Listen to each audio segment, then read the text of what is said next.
Welcome to the Habits of Health Power Half Hour, where we go through Dr. A's Habits of Health one section at a time so that you can create a powerful knowledge base that will equip you for your journey into optimal health and lifelong well-being.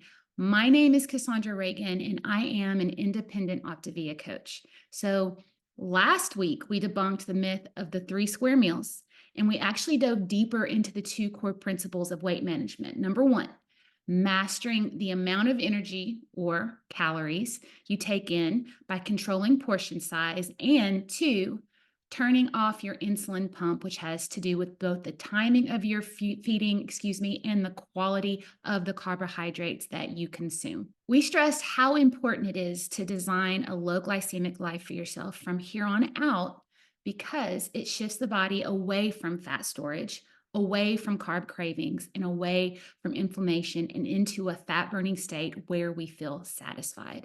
So today we're actually discussing both the logistics of when to eat healthy and the importance of creating a micro environment of health. We've talked about this many times.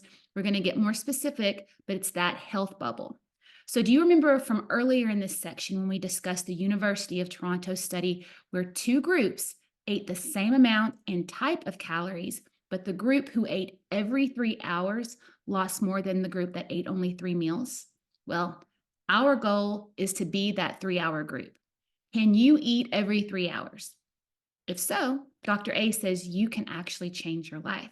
So the following schedule is an example of how you can time your meals to begin the process of turning off your insulin pump, which, if you remember from previous lessons, that is one of the 2 core principles. Okay, so you guys, first, we want to eat a healthy breakfast within 30 minutes of rising, say at 7 o'clock in the morning.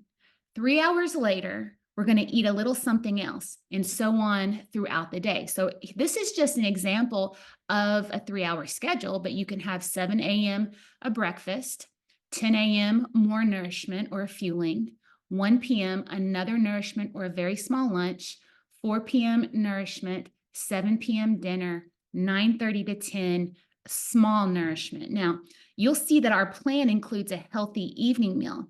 It may be smaller than the standard American dinner of enough meat and potatoes to feed an army, but the good news is that your body won't want a big meal. You'll be satisfied with a modest amount of healthy food because your body's desires actually will have changed. And this is where your app, the Optavia app, will be extremely helpful as a reminder and to keep you on track. So, like many of our clients, you may actually think you don't have time to eat 6 times a day every 3 hours. Like it takes too much effort to prepare the meals. You may feel it's inconvenient. You may feel like it doesn't fit your lifestyle. So don't worry, we've got you covered.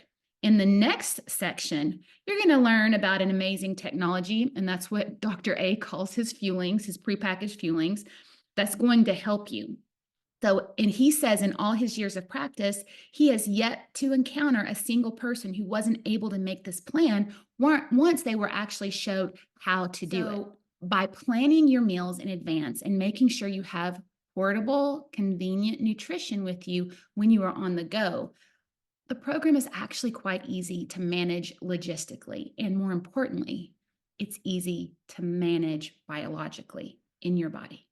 You want your body to cooperate with you, and it won't do that if you aren't giving it balanced nutrition or if you're starving it. So with this plan and this schedule, you won't feel hunger pangs, you'll feel satisfied. And once you eliminate ultra processed foods like refined sugars and flours, you will begin to restore your sense of taste and to learn to experience the flavors of food in brand new ways. Now, if you continue to consume processed foods, you never give your taste buds enough time to detox and discover what real food is supposed to taste like. So that was the timing of your eating, and it can be flexible. You can adapt it to your life and your schedule. But now let's discuss just how critical it is to create micro environments of health, or in other words, create leptogenic surroundings. So does anyone remember what the word leptogenic means? Leptogenic is an adjective meaning causing weight loss or creating thinness. and is the opposite of the word obesogenic, which is the kind of world we live in. So now you and I don't have control over that outer world, but we all have control over our inner world, right? So James Clear, author of Atomic Habits, my new favorite book, says that the people with the best self-control are those who need to use it the least. It's actually easier to practice self-control when you don't have to use it often. So to create a more to create a more disciplined environment rather than wishing you were a more disciplined person. So self-control is a short-term strategy, not a long-term one. People with high self-control tend to spend less time in tempting situations because it's easier to avoid temptation than to avoid it. And one of the most practical ways to eliminate a bad habit is to reduce your exposure to the trigger that causes it. And that's where designing your environment comes in. But first, you need to know some basics about what your environment should or shouldn't have in it. So, the cause of our obesity epidemic is our highly processed Western diet. We talked about it even in the introduction, right, to the habits of health. So, Dr. A says that over the last 3 decades, in an attempt to decrease the epidemic of obesity, the emphasis on lowering our fat intake actually was what guided our conventional wisdom. In other words, to be less fat, you eat less fat. That was just the way we went with it. Does anyone remember the low fat craze of the 90s? Susan Powder. So, why fat? Well, a gram of fat has 9 calories per gram compared to protein and carbs that each have 4 calories per gram. So, our mind naturally went, well, let's reduce that. The profit driven food industry was ready to capitalize on that. So, they took out the fat, but to replace it to retain flavor, they could either add protein or carbs. And since carbs are inexpensive and readily available, they loaded the food, loaded us up with sugary, starchy, fat-free products like Snackwells. Does anyone remember Snackwells? They had this cookie that had marshmallow and chocolate covered. I thought I was doing so good, you guys. But as you all now know, or you should know by now, excessive calories from refined sugars and flours turned us into fat factories. We got fatter, and the world's weight problem only exploded in response. So, are carbs the enemy? Are fats the enemy? Well, going back to last week, remember, it's all about quality. Low glycemic carbs from plants in their natural state are an amazing source of all kinds of nutrients. Fruits, veggies, legumes, nuts, seeds, even dairy and whole grains are part of some of the world's healthiest diets. It's the processing that strips them of their micro and macronutrients and actually causes their natural sugars to be higher glycemic, which that causes a weight management disaster. As for fats, again, it's quality and more important, quantity. Healthy fats are actually needed to promote the fat burning state. So don't cut out your healthy fats. They're needed for other biological and metabolic processes. Low inflammatory healthy fats like olive oil, coconut oil, medium chain triglycerides, avocado oil, nuts, seeds, and of course, oil from healthy fish. They're all powerful in moderation. But remember, they still have 9 calories per gram as opposed to just 4. And if you eat them in large quantities, you will gain weight.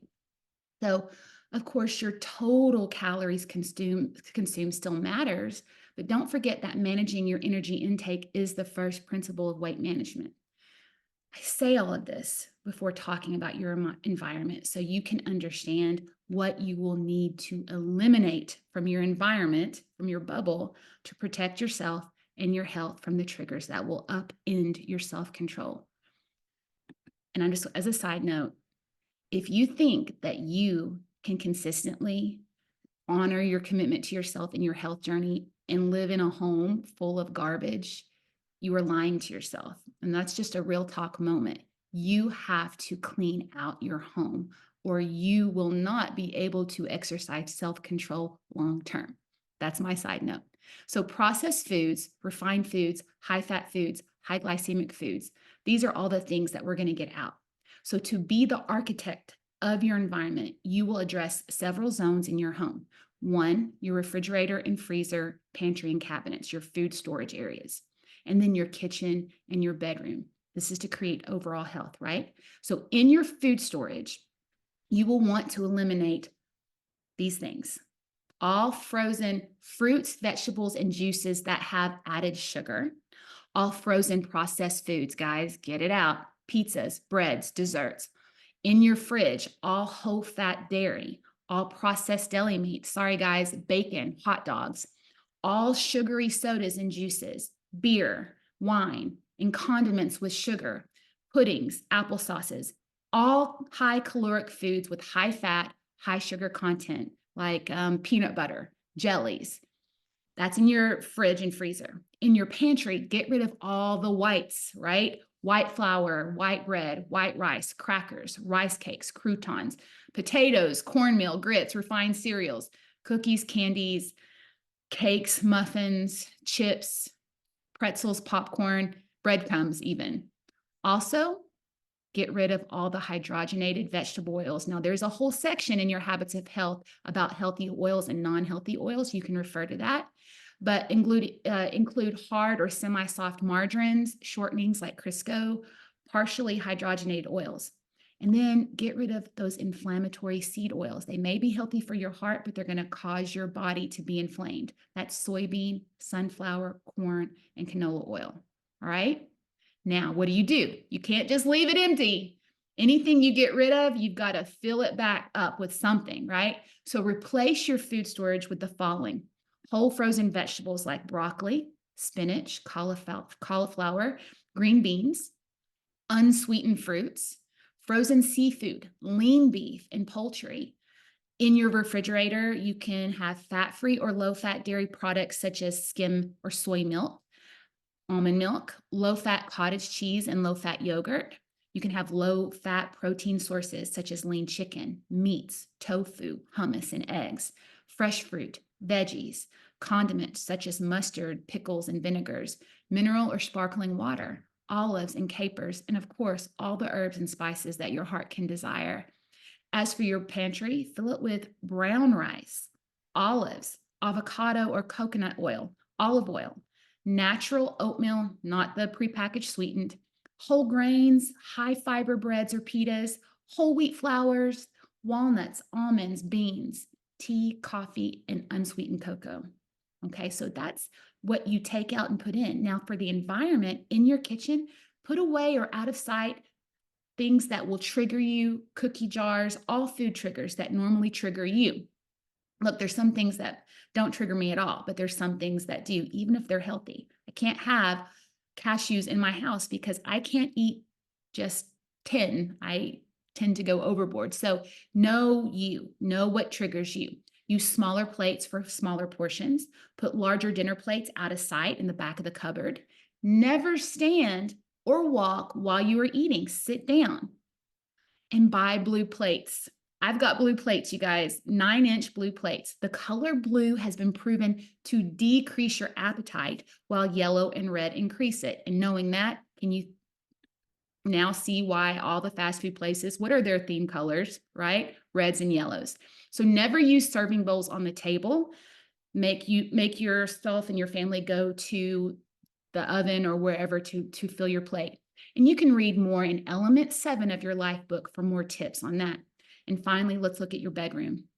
Create an environment in your bedroom that supports your weight management goals. Organize your room, put away clutter so you can fall asleep. Remove your TV from your bedroom. Choose a bedtime hour that ensures you get how many hours? 8 hours of sleep. Keep your room cool, and never, ever, ever, ever, ever, ever, ever, ever, ever eat in bed. Ever, ever, ever. You will create a habit loop that causes you to get triggered to eat when you get in bed if you do that. If you do that now, break that habit, put a new habit in place. Well, that's it for section 2.2, the whole section. Our next section is section 2.3, entitled The Catalyst to Reaching a Healthy Weight, Healthy Fuelings, and we're actually going to be discussing why fuelings are a powerful tool in the comprehensive approach to healthy eating. So have a wonderful week, and I'll see you next time.